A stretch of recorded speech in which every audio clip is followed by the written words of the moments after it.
आज शुक्रवार को मलबाजार के भारतीय समाज सेवा संस्था द्वारा क्रांति प्रखंड के बसुआ क्षेत्र में बाढ़ से पीड़ित लगभग 80 परिवारों को खाद्य सामग्री वितरण किया गया।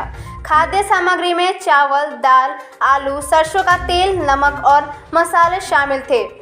इस कार्यक्रम में उपस्थित थे संस्था के अध्यक्ष हर्षित प्रसाद, महासचिव विमल रॉय, सह प्रभारी अधिराज पॉल और अन्य सदस्यगण।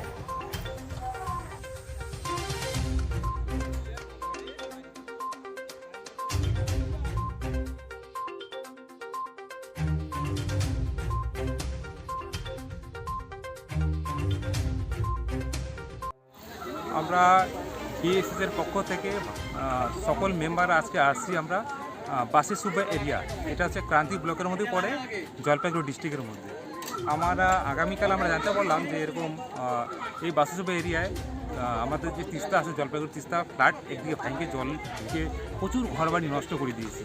যার জন্য আমরা কী বলতো, আমরা আমাদের এনজিও থেকে কালেক্ট করে আমরা 80 প্যাকেটস, যেটার মধ্যে আপনার চাল, ডাল, আলু, মশলাপাতি যেটা হয় একটা পরিবার 2 দিন করে খাইতে পারে, 2-3 দিন খাইতে পারবে, এরকম ব্যবস্থা করে আমরা আসলাম, আমরা ডিস্ট্রিবিউশন করলাম।